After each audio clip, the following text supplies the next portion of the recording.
Tantor Audio presents Crimson Debt by Evangeline Anderson. Narrated by MacKenzie Cartwright. Chapter 1. So, you're working here of your own free will? No one has coerced you either mentally or physically into employment at Under the Fang? The college-age barmaid gave me a bored look and snapped her gum. Yeah, no. Nobody forced me or anything. I'm here 'cause the tips are great. Master Corbin won't let anybody fuck with us. And I get as much glam sex as I want for free. What's not to like? What indeed? I studied her eyes, looking for the telltale red pinprick in her pupils that denoted a thrall, but there was nothing. There never was at Under the Fang, Tampa's premier glam sex club, which always pissed me off. I would have loved to nail the owner's hide to the wall. Self-satisfied bastard. Sitting on a raised dais in the center of the club was the bastard in question, Alec Corbin, a 4-star master vamp who looked like a wet dream come true. He was 6'4", and probably around 220 or 225, all of it muscle, and he wasn't shy about showing it off either. Right now he was wearing a tight black t-shirt that hugged his broad shoulders and muscular chest and made his dark blonde hair glow positively gold in the dim lights of the club. He died needing a shave, but the dark blonde stubble on his square jaw only added to his sex appeal, and I was willing to bet that he knew it. However, it wasn't his size or his looks that drew the admiration of every fang freak in the Sunshine State. It was Corbin's eyes. Fringed thickly with dark lashes, they were a deceptively light silvery blue that reminded me of the reflection on the surface of a lake. A mysterious body of water that had unexplored depths, with monsters swimming somewhere down deep, just waiting to grab you and drag you under. Pretty on the surface, and fucking scary underneath. Yeah, that was Corbin all right.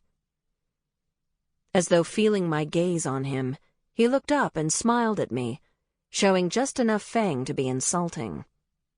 I met his monster's eyes without fear and gave him a blank look back. I can do that because I'm an auditor, but I don't recommend it to your average garden variety human. Being one of the 1 in 10,000 who is immune to a vamp's glamour and mind tricks comes in handy for me in my line of work, but if someone without my gifts was to try what I do, they'd be screwed 6 ways to Sunday. Seriously, this gig rocks. Where else do you get multiple orgasms as a bonus? The chirpy voice of the barmaid drew me away from my staring contest with Corbin, and I turned to look at her again. She had curly hair that was done up in a lot of tendrils around her round face, and there was a fresh set of fang marks on her neck. Looking around the club, which was decorated in red, black, and silver, I saw more than one patron with a matching set. The sex-for-blood trade must be hustling tonight. So, you do the glam sex thing a lot, do you? I asked, wondering about the state of her gray matter. There haven't been any studies to prove that glam sex, that is, mind sex with a vampire, has long-term side effects, but how often could you let another being alter your brain before it turned to mush? Yeah, it's great, especially with Master Corbin. I only got it from him once, back when I first started, but wow. She waved shyly at Corbin, who didn't bother to acknowledge her. His lack of attention didn't seem to bother his employee, however. It's amazing, she gushed, grinning at me. Have you ever tried it? Can't. I pointed to the small black star tattooed at the outer corner of my right eye, the mark of an auditor. I use makeup to cover it up when I'm out, but the law mandates I keep it visible while I'm at work. It's the same law that forces vamps to have their own tattoos, 1 star for every century they've been alive. Or undead, if you want to get technical. They use a special kind of ink, I've heard it's blood-based, in order to make a permanent mark on a vamp, and even so it fades over time and they have to get it redone. Alec Corbin had 4 little blood-red stars under his left eye. As far as I knew, he was the only 4-star vamp in all of Florida, which was fine with me. The longer a vampire survives, the stronger he gets. 4 stars are rare and scary enough. Any more and you're getting into truly frightening territory. Oh, right. The barmaid shook her head. Vamps can't glam you, huh? Bummer. I managed just fine, I said dryly. How does your boyfriend feel about you having glam sex with the Fangers every night? Oh, I haven't dated anyone since just after I started here 2 years ago. I was going with this one guy. We were even thinking of getting married. But he got mad when I quit school to work at the Fang full-time. He was all, glam sex is still cheating. And I was like, as if, asshole. They don't even touch me. But he totally wouldn't see it my way, and he was being a jerk about the whole thing. So we broke up. So you quit school and you haven't had a meaningful relationship outside the confines of your own head in 2 years? All just so you could work at a bar and get mind-fucked every night? I asked bluntly. Think about it. You could be married with kids and a career by now, and instead you're slinging beers for minimum wage. Is it really worth it? The barmaid's cheeks flushed an angry red. You sound like my mom. Come to think of it, you kind of look like her, too. Okay, that hurt. 30 was coming up pretty fast, but I didn't think I really looked my age. If anything, my bright red hair, big brown eyes, and freckles made me look younger than I was, a trait I hated but used to my advantage when I needed to. Probably what the girl was referring to was my choice of clothing. I was wearing a gray tailored pantsuit with black heels to add a little height to my 5'4" frame. The cut of the suit was pretty severe, and it didn't show a bit of skin besides my hands and throat, a far cry from the barmaid's Daisy Dukes and cut-up-to-here midriff t-shirt. Forget I said anything, I told her, snapping my citation pad shut. What you do with your life is your business. I was trying to make peace, but she couldn't let it drop. Like you've done so much with yours, she sneered. You're just some kind of bureaucrat who goes around and tries to ruin other people's fun. Is this what you do all day? Ask people stupid, boring questions? Actually, I also kill vampires sometimes, I said pleasantly, so my job isn't all boring. The girl's mouth was suddenly hanging open, and I had a moment of satisfaction when I thought I'd finally gotten through to her. Then a deep, cool voice behind me said, I think you've annoyed Ms. Godwin quite enough for now, Bambi. Maybe you should go see if Table 5 needs a refill on their drinks. Yes, Master Corbin. The awe in her voice made me roll my eyes, and she bowed and actually backed away, as though Corbin was some kind of royalty. Well, to Fang freaks like her, he probably was. Sorry about that. Bambi isn't the brightest barmaid we have here at the Fang, but she's competent and reliable. Corbin stepped around to face me and turned the force of his considerable charm on me like a spotlight. I could feel the envious stares of the other women, and quite a few of the men in the club as well, as they watched us. No problem. Just part of the job. I met his eyes because I could. But just because he couldn't glamour me didn't mean it was easy to hold his unwavering silver-blue gaze. The job, which includes killing vampires, he said blandly. I frowned. That's right. I wore a Glock 22 loaded with hollow-point bullets filled with silver nitrate, and I knew how to use it. I'd only pulled the trigger twice. Both times my life had been threatened, but I was also the state-mandated button man, or button woman in my case. That is, when a vamp was sentenced to death, I was the one who pushed the button that opened the skylight in the sunroom where our fanged friends were executed. Hey, somebody had to do it, and it was part of my job. Not a part I particularly cared for, but I wasn't going to apologize for it either. Corbin seemed to sense my defensive mood because he changed the subject. I trust you got the information you needed, and that our little establishment passed your test with flying colors? He asked smoothly.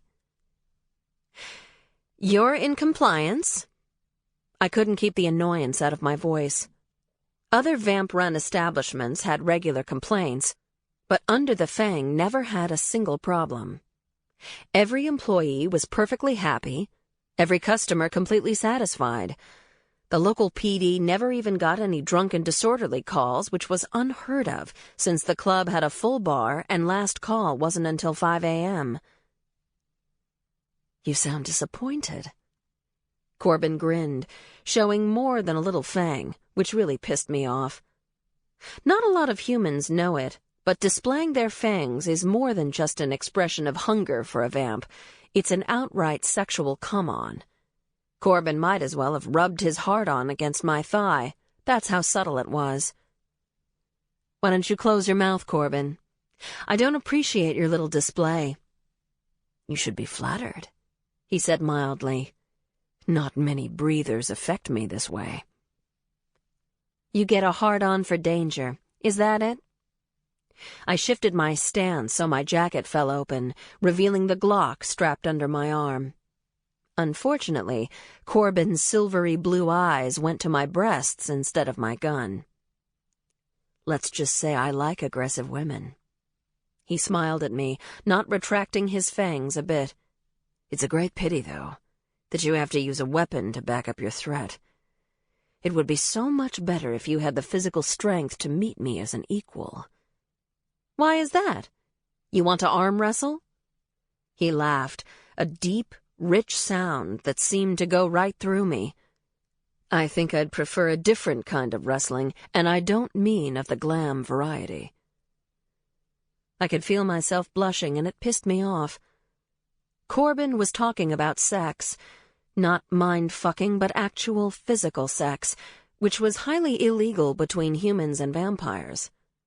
That's because you can't go to bed with a being strong enough to bend an iron bar in half and not wake up looking like roadkill the next morning. If you wake up at all, that is. A vamp's bloodlust combines with their fucklust when they try to have sex with a human, and the result usually looks like a Jackson Pollock painting. I see I've given you some food for thought, Corbin noted when I didn't answer his innuendo. Yes. You have me thinking you're offering more than glam sex here, which, as you know, is against the law. He crossed his arms over his broad chest and grinned. I would never offer such a thing to a human. Not unless she could handle it, Addison. The use of my first name pissed me off even more, as he no doubt intended. I reached for my cuffs, the ones made of a tough silver alloy vamps can't break. They're also covered in velvet to keep their skin from burning on contact, which sort of ruins the effect in my opinion, but whatever. They work. You want me to bring you in for threatening an officer? Not threatening. Offering. You seem so tense.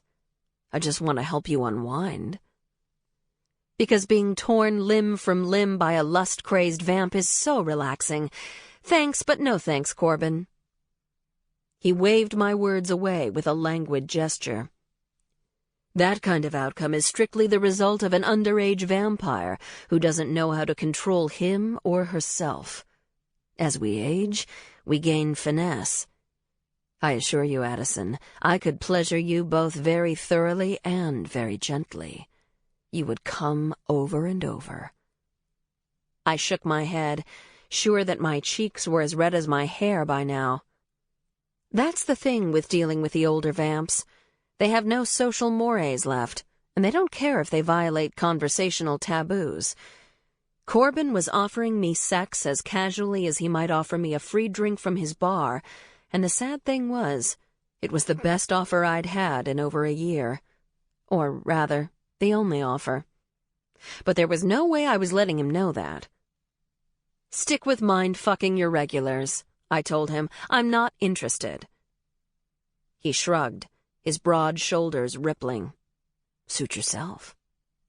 But you want to do something to relax. You are wound so tightly it makes me wonder when you'll snap.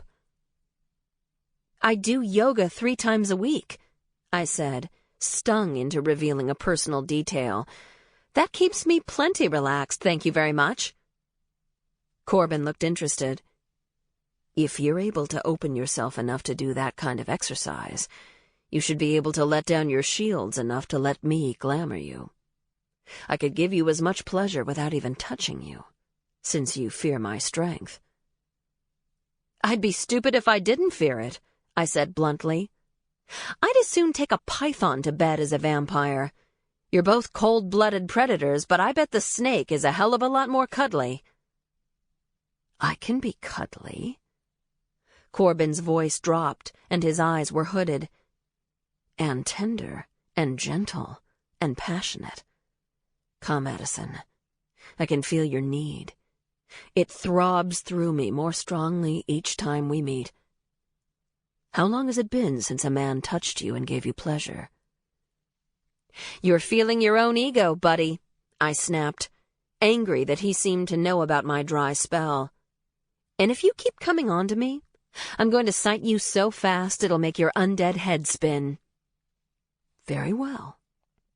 He held up his hands in a don't-shoot gesture and retracted his fangs. I wouldn't want to get on the wrong side of the law. Just know that my offer is open if you should change your mind. I find myself strongly attracted to you, and I would welcome the chance to know you more intimately, mentally or physically. Or both. You're wasting your time. Find somebody else to be your blood bank. It's never going to happen with me. Is that so? His hand shot out faster than my eye could track and caught me by the arm. Before I could stop him, he had pushed the sleeve of my gray suit jacket up, bearing the scars on my wrist. You claim to hate vampires, and yet you are feeding one of our number, Addison. Who is the lucky recipient? Let me go, I said, but I didn't struggle. What would be the point? I could yank my arm out of its socket more easily than I could break his light grip. What I do on my own time is none of your fucking business, I told him. Whoever it is, they are not very experienced. I could heal these for you, you know. His thumb glided over the scarred inside of my wrist with a touch so gentle I could barely feel it. Yet it seemed to send electrical tingles through my entire body. I said, let me go! I was breathing hard. From anger, obviously. Finally, Corbin released me. Very well. That's it. I began to scribble on my pad as soon as I got my arm back. You can expect a summons. I know they didn't have sexual harassment seminars back when you were made or spawned or whatever the hell you call it. Born to darkness, he said, watching as I wrote. Or brought over. That is what we call it when we are first made. Whatever. I tore off the slip and handed him the ticket. The point is, I came in to inspect your club and interview your employees, not put up with your bullshit. Corbin looked surprised. I wouldn't have offered you sexual favors if it wasn't so blindingly obvious that you need them, Addison. Or if I didn't find you so bewitchingly beautiful. I threw up my hands in disgust. Nothing gets through to you, does it? At the very least, you're going to be paying a hefty fine, but you just keep on talking trash. How many ways can I say this? I'm not interested. Corbin smiled, showing Fang again. I will believe what you were saying when your body agrees with your words. In the meantime, consider my offer open, for both the sex and the scars. Good evening, Addison. He glided away, leaving me fuming. The name is Officer Godwin to you, I said under my breath, knowing he could still hear me even across the crowded room and the thumping bass beat of the music from the dance floor. Sure enough, he smiled at me and sketched a little salute. Damn him. I hoped the judge sentenced him to double the usual fine, triple. Unfortunately, that wouldn't teach him a lesson. Corbin was loaded, even with the hefty insurance premiums he was paying to run a glam sex club. Whatever fine he wound up with would be a drop in the bucket compared to the take at Under the Fang for even a single night. Still seething, I turned on my heel and headed for the glowing red exit sign at the back of the club. Unfortunately, to get to it, I had to pass the glam booths, which all had glass walls, both for full disclosure as the law demanded, and for the flocks of voyeurs that like to watch someone else get glammed. On either side of me, I caught glimpses of glam sex for blood transactions in various stages. Typically, the vamp took blood first, payment up front, so to speak, before doing the glam session. Of course, before any of that could take place, the human party had to sign a ridiculously long waiver releasing the vampire who was glamming him, as well as the club and its ownership from any liability. You'd think that all the legal mumbo-jumbo you had to go through to have mind sex with a vamp would take some of the fun out of it, but apparently not. Despite the late hour, I knew people were still lined up around the block to get in, and most of them had already signed the waiver while they waited. "Look into my eyes," I heard a sultry voice murmur as a female vamp leaned across a small table and took a middle-aged, balding businessman by the hands. "We are naked together, just the two of us, lying in the middle of a king-sized bed." "Yes," he breathed, his pupils dilated hugely. "Yes, with black satin sheets, and I'm tied to the bed." "If you wish." The vamp looked bored. No doubt she heard this same scenario over and over again. "So, I understand you have been a very naughty boy, and you need to be punished." "Yes." The bald businessman was sweating now. He leaned forward, clutching her hands eagerly. "Yes, I'm bad, and you have to spank me." "All right, I'm getting my paddle. It's black leather and it's full of holes to cut the wind resistance. You're really going to feel this on your backside, you naughty little boy." Though I had never experienced glam sex myself, I knew that the man was actually seeing what the vamp was describing. It was kind of like phone sex, but with very vivid, realistic images to go along with it. A perverted mind movie so convincing that glam addicts often couldn't remember what they had and hadn't actually done. The businessman already had one hand down his pants, wanking himself shamelessly. Pathetic. Also unnecessary in some cases. I'd heard that some of the older vamps could actually make you come without a single physical touch. Yours, of course, not theirs. Alec Corbin could probably just look at you the right way and give you multiple orgasms. I shut that thought down quickly. He was more than a 4-star vamp. He was a 4-star asshole, and there was no way I was attracted to him and his blatant come-ons. "The master says I am to give you this." The smooth, cool voice beside me made me jump. I realized I'd been standing there, watching the sweaty businessman and the bored female vampire have glam sex as avidly as any of the other dozen or so voyeurs that were wandering up and down the aisle that housed the glam booths. "What is it?" I stared at the card the small, curly-haired vampire was holding out to me. He had a lovely, androgynous face, and for a moment I wasn't sure of his sex. Of course, that wouldn't matter, since most vamps are bisexual anyway. "His private number," the androgynous vamp said. "He says that you may call him any time, day or night." "Wouldn't he be asleep during the day?" I demanded, forgetting that I didn't want to call Corbin no matter what time it was. The little vamp shrugged. "My master is old. He requires very little daytime rest anymore." "I see." I took the card and started to tear it up, but somehow, instead, I put it in my pocket. "Do you have a message from Master Corbin before you go?" the little vamp asked. No, I said shortly. Wait. Yes. Tell him if he thinks giving me his private number will inspire me to make a booty call, he's sadly mistaken. The androgynous vamp gave me a puzzled look. A booty call? You will call his buttocks on the telephone? I do not understand. I stifled a snicker. You don't have to. Basically, it means I'm not interested in fucking a vampire. He looked grave. I am sorry you dislike my kind so much. We were once as you are, you know. Yeah, I know. I frowned. And some of my best friends are vampires. I just don't like Corbin. Now, if you'll excuse me. I looked down at my watch. 3 a.m. and time for me to get home. Since I work with vamps, I have to be out at night, but my shift was finally coming to an end. Thank goodness. I will faithfully repeat your words to Master Corbin, the little vampire assured me, though I am still uncertain about the meaning of this booty call you spoke of. Don't worry your pretty little head about it. Your master will get it, even if you don't. That was one thing about Corbin. He was surprisingly good with modern slang for an older vampire.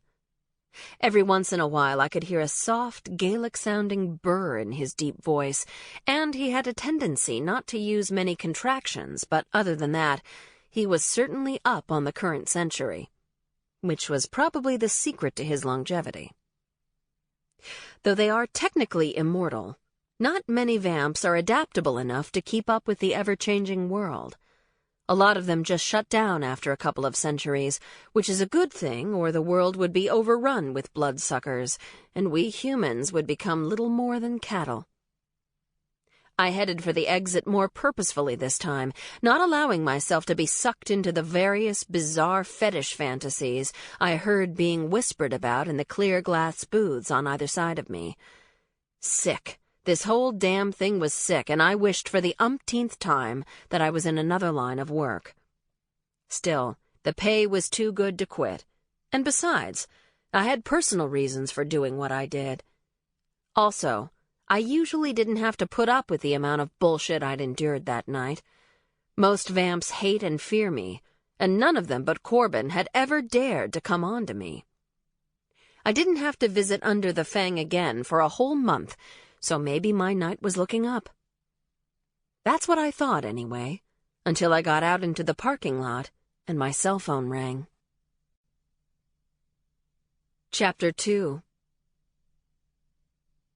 I groaned when I saw the number on my cell. It was my best friend Taylor, and I was already feeling anemic. I hoped she just wanted to talk and wasn't looking for a midnight snack. See, I wasn't kidding when I said some of my best friends were vampires. Taylor and I have been BFFs since my sophomore year of college, and she's a vamp, though unfortunately not a very good one. I answered the phone on the third ring and tried to make my voice light. Hey, roomie, what's up? Not too much. Even in those few words, I could tell Taylor was holding herself back. Her voice had that tight sound you get when you're trying to talk without crying. Could I come over? She asked. Not to eat or anything, just to talk. Sure, I said, repressing a sigh. My day had started almost 20 hours ago with a dawn execution, and I was completely worn out. But I couldn't say no to Taylor. After all, it was my fault she was a vampire in the first place. Okay, I'll be at your place in 20. See you there, I said, sliding into my car and starting the engine. I'm on my way from my monthly inspection of Under the Fang. Oh, I'm sorry. Taylor sounded concerned. Did Alec Corbin give you shit again? Like you wouldn't believe. I sort of regretted telling my best friend about the perverse attraction Corbin seemed to feel for me, mostly because I knew she couldn't keep secrets from her mistress, the vampire who had made her. But we had always been each other's confidants, and it was a hard habit to break. Besides, I reasoned to myself, what did it matter if other vamps in Tampa knew Corbin seemed to have... Sample complete. Ready to continue?